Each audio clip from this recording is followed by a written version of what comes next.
Hello everyone, welcome to AVLSI lecture number 36 part 1. Today we are going to study differential amplifier with a current mirror load. So let us revise what we have done so far in MOS current mirror. So we have completed the basic current mirror circuits. We have completed also the cascode current mirror. And for a few lectures, that is 1 or 2 lectures, we will be discussing about the active current mirror topic. So let's revise what is a current mirror. So basically it involves two functionalities, that is copying a current from a reference source and from a current source which has a constant current. Basically reference source will be that. So we have discussed about the technique to copy a current, that is how to copy a current, that is called as current mirroring. Now there is another topic which is how to generate a reference current. So that is not the point of discussion right now. That will be separately covered in the band gap reference circuit. So we will be learning the technique to copy a current, right? How to copy a current from one part of the circuit and deliver to the other. Now, regarding this, what were the applications of current mirror? It can be used as a current buffer. Then it's used for the biasing through current. This is called as current biasing. In digital to analog converters, we use current biasing, and active current mirrors can also be used as a load in differential amplifier. Okay, so these are the examples where we can use a current mirror topic. Now let's also see the basic current mirror, which was discussed long back. So this is my basic current mirror with NMOS transistors. So over here, M1 transistor is a diode connected MOSFET, and your VGS1 and VGS2, they are same almost. They are connected in parallel, right? VGS1 and VGS2 are same voltage. That is the number one criteria for both the transistors to be in the current mirror configuration. And here the I copy current, right, is related. How it is related to I reference current? It is given by the formula W by L of 2 into 1 plus lambda 2 VDS2 divided by W by L of 1 into 1 plus lambda 1 VDS1, the whole into I reference. Now, provided that the channel and modulation for M1 and M2 is non-zero. So if channel and modulation is 0, then I copy current is W by L of 2 divided by W by L of 1 into I reference. Okay, so this was the basic current mirror topic with NMOS transistors. Now, I think we have not discussed this, that is with PMOS transistor also, we can have a similar kind of a current mirror. So here in this case, M1 and M2 are in a current mirror configuration. M1 is a diode connected MOSFET, and they are connected in such a manner that their source to gate voltage are same. Actually, this also should be VGS2. I mean VSG2. So let me change it to VSG2. Both are PMOS transistors. So in order to write it in the proper format, we will write it as, instead of VGS, we'll write it in the form of VSG, so that we don't have to attach a negative sign in front of them. Yeah. So that's the number one criteria. That is your gate source voltages are same. And over here, the current which is flowing, it's moving out. It's moving towards the ground. So that's the I reference current. And how is the I copy current? That is the drain current of M2 related to the I reference current. Again, by the same formula, W by L of 2 divided by W by L of 1. Only difference is, in this case, we have PMOS transistors. So for a PMOS transistors, its source terminal is connected to VDD. Fine. So that was the only difference between my NMOS current mirror and my PMOS current mirror. Also, the drain to source voltage is written as VSD1, and over here we can write it as VSD2, right? And if lambda is 0, then I copy can be written as W by L of 2 divided by W by L of 1 into I reference. If lambda 1 and 2 for both M1 and M2 transistors is equal to 0. So this is my basic current mirror with PMOS transistors. The earlier circuit which we have seen, that was my basic current mirror with NMOS transistors. Okay, the source terminal of NMOS was connected to the ground. Here, the source terminal of PMOS transistors is connected to VDD. That's the only difference. Yeah. So with this background, let us proceed forward with our today's topic. That is differential amplifier with a current mirror load. Okay, so the circuit which you see in front of you is basically a differential amplifier. Normally we connect a resistive load to the drain terminal of M1 and drain terminal of M2. But here we are not connecting anything to the drain terminal of M1. It's directly connected to VDD. Here I expanded it and shown it to you. So it's directly connected to VDD terminal. And your, here we have a PMOS basic current mirror consisting of M3 and M4 transistor. M3 and M4 form a basic current mirror pair, right? And we have a reference source. So basically this current mirror is acting as a load for this differential amplifier, right? And basically here, normally differential amplifier has a differential output. That means your output is taken across the, drain terminal of M1 and drain terminal of M2. But now in this case, it is a single-ended output. You take the output only from the drain terminal of M2 transistor. Okay, and the single-ended output is measured with respect to ground. So as you can see, V out is measured with respect to ground, and remaining things are same. We have applied over here V in. So positive V in is applied to the gate terminal of M1, and negative V in is applied to the gate terminal of M2. And here we have connected a current source, ideal current source basically, and we have this point P. So still it is a differential amplifier, so that virtual ground concept will still be applicable. That point P will act as a AC ground, correct? So this is, my differential amplifier with a current mirror load. So this is done in, in order to create or generate a single-ended output, correct? So here we use a current mirror in the passive current mirror form as a load. Okay, here the current mirror is acting as a load. So now what we need to do is we need to find a small signal voltage gain for the circuit. So basically we are supposed to find V out divided by V in. Now let us begin. So our strategy will be to find capital GM, that is the transconductance of the circuit, as well as the output resistance of the circuit, right? And then we know that the small signal voltage gain will be capital GM into R out, where GM is the short circuit transconductance and R out is the output resistance of the entire circuit. So for a GM calculation, that is for small signal analysis, all your constant current sources will be deactivated. Okay, so basically what we will do is we'll short circuit the voltage sources, that is VDD, and we'll open circuit the current sources, that is I reference and ISS, because these are constant. VDD is constant, I reference is constant, and ISS is constant. So this is my circuit for GM calculation. So what we did is we have short circuited the output and we are measuring the current I out. So basically your I out divided by V in will give us capital GM. So this is my AC ground over here, right? So for the small signal circuit analysis, that is what the circuit will look like. As you can see, all the VDDs connected to the ground and the current sources are open circuited, correct? So now for this circuit, we have to calculate I out upon V in. So if you see carefully here, in this case, M3 and M4 becomes redundant because the drain terminal is open circuited, correct? So your I out, entire I out will flow through M2 and M1 transistor to the ground, correct? So let us analyze that in detail. So what we did over here is we have drawn the small signal model for M1 and M2. So we have connected over here, we have written over here gate 1, drain 1, source 1, source 2, gate 2, drain 2, right? So that's how the circuit will look like after we do the analysis with respect to we have replaced the transistors with the small signal model, right? Ignoring that, we have lambda as 0. So there will be no arrow connected, small arrow connected. So here we see carefully that, if you see carefully, your VGS1 and VGS2 will be almost same because they will be connected in parallel.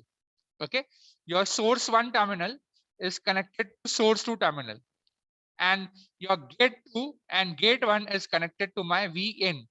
So basically, your both the terminals are same. So VGS1 and VGS2 will be in parallel, correct? So here the circuit, that is M1 and M2, will become symmetric whenever the output is sorted to the AC ground. This was not possible if the output node over here was sorted to the AC ground.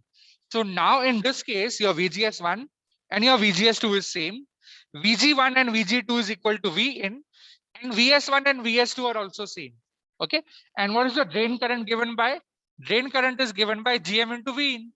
So that means your M1 and M2 transistor seems to be in parallel. So we know that whenever the transistors are in parallel, the voltage will remain the same. So for the voltage to remain the same, the current will be half. Okay. So what is the relation between I out and V in? So I out will be GM times basically the ID expression is GM V in, right? So here in this case, it is the same as drain current, right? So I out will be GM1 times V in by 2. Okay, I out will be GM1 times V in by 2. Now we know what is GM, right? Capital GM, I out upon V in. So therefore, for the single-ended output, your capital GM will be small GM1 divided by 2. Actually, we could have written over here GM1 or GM2. Okay, because both of them seem symmetric. So their GM also will be mostly the same. So M1 and M2 transistors are in parallel, and your current is becoming half. So I out is GM1 into V in divided by 2, and therefore my capital GM will be GM1 or GM2 divided by 2. Okay, so this completes the GM calculation. Now let us go into the R out calculation. Okay, so for the R out calculation, what do?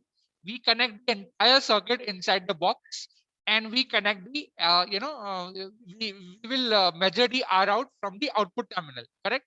Now for this measurement, the R out calculation, we have to make V in equal to 0, and all the constant sources will be deactivated. That means all the VDD sources will be short circuited, and the current sources I reference and ISS will be open circuited.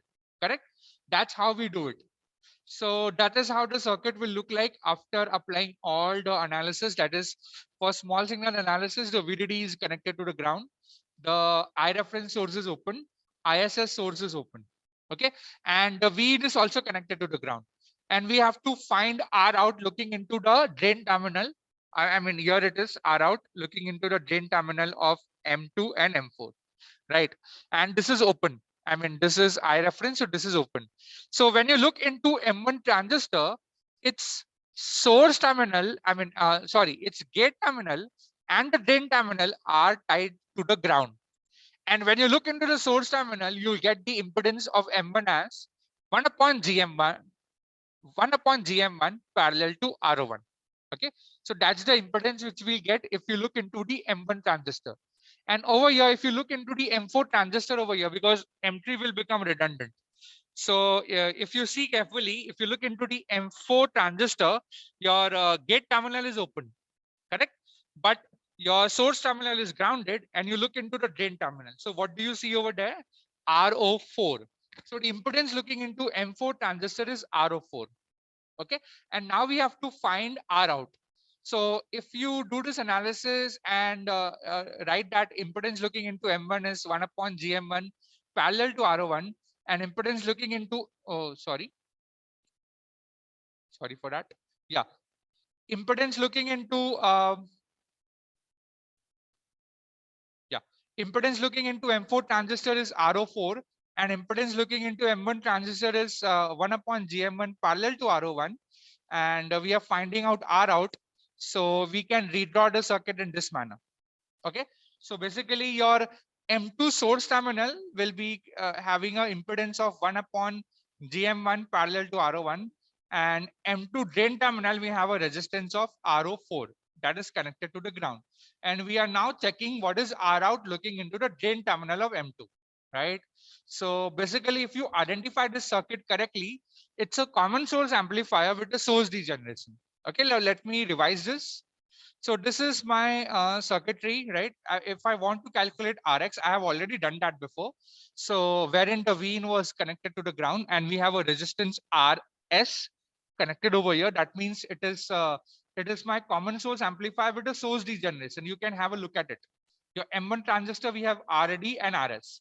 So this was covered in the AVLSI 11.2 handout, correct, lecture. So you can check it out over there. That is the common source amplifier with source degeneration will have Rx which is given by 1 plus GM plus GMB into RO, the whole into RS plus R0. Okay, and your degeneration will definitely cause increase in the output resistance. So over here R out will be Rx parallel to Rd. Okay, so we have to use the similar formula for this circuit also, right? Here we have, instead of Rd we have RO4, and instead of Rs we have 1 upon GM1 parallel to RO1. Okay, so here we have this we can believe that this is my simplified circuit for a calculation for R out. Here it is, figure number 36.1.5. Now we know that M2 transistor will form a common source stage with source degeneration. So the resistance Rx, basically Rx will be, we can call it as yeah, Rx will be resistance looking into the drain terminal without Rd being connected. Okay, Rx is resistance looking into the drain terminal without Rd being connected. So here also, if we are saying we are finding Rx, it's the value of here it is over here. So Rx is basically resistance looking into the drain terminal of M2 without considering RO4 value. Okay, and what was the formula before? 1 plus GM plus GMB into RO, the whole into RS plus RO. So in this case, what do we have? Rx from this figure, we have RS as this term, 1 upon GM1 parallel to RO1, right? So the formula of Rx will be 1 plus GM2 plus GMB2 into RO2, right? And into RS. What is RS? 1 upon GM1 parallel to RO1 plus RO2. Okay, now if you take a parallel combination of 1 upon GM1 and RO1, RO1 is a very huge number, right? It comes in kilo ohms, 50 kilo ohms, 100 kilo ohms. Whereas 1 upon GM1 is very, very small. So we can approximate that since your RO1 is very much greater compared to 1 upon GM1, and we know that the parallel combination of a higher value of resistor with a lower value of resistor will be the lower value of resistance only. So hence we substitute 1 upon GM1 parallel to RO1 as 1 upon GM1 only. Okay, and further we also refer that your GM2 is much greater than GMB2. So your GM2 plus GMB2 is approximated to GM2 only. So my Rx value right now will be 1 plus GM2 RO2 into 1 upon GM1 plus RO2. So these are the approximations which we have made. And also M1 and M2 transistors are symmetric. So GM1 and GM2 will be same. So what will be Rx? Rx will be approximately equal to 1 upon GM1. We have opening the bracket over here, plus GM1 into RO2 into 1 upon GM1 plus RO2. Okay, so here we get GM1 and GM1 gets cancelled. And also further, again, your RO2 will be greater than, much greater than 1 upon GM1. So 1 upon GM1 plus RO2 is approximated as RO2 because RO2 is very much larger compared to 1 upon GM1. So finally, your Rx value will be approximately equal to RO2 plus RO2, that is twice RO2. Now what will be R out? R out will be Rx parallel to RO4. Here similarly we have written over here, right? So Rx looking into the drain terminal will be the value impedance of Rx. And if I want to write R out over here, it will be Rx parallel to Rd. And in our case, in our circuit over here, the Rx value is nothing. I mean, Rd value is RO4. That's why when we write R out, it will be Rx. R out will be approximately equal to Rx parallel to RO4. So your R out value will be approximately equal to twice RO2 parallel to RO4. Okay, so that is the formula for R out, output impedance. So for this, differential amplifier with a basic current mirror load, your gain formula will be AV will be given by GM times R out. Okay, so gain GM, capital GM is GM by 2, and R out is twice RO2 parallel to RO4. Okay, so this is the equation for the small signal voltage gain for a differential pair with a current mirror load and with a single ended output.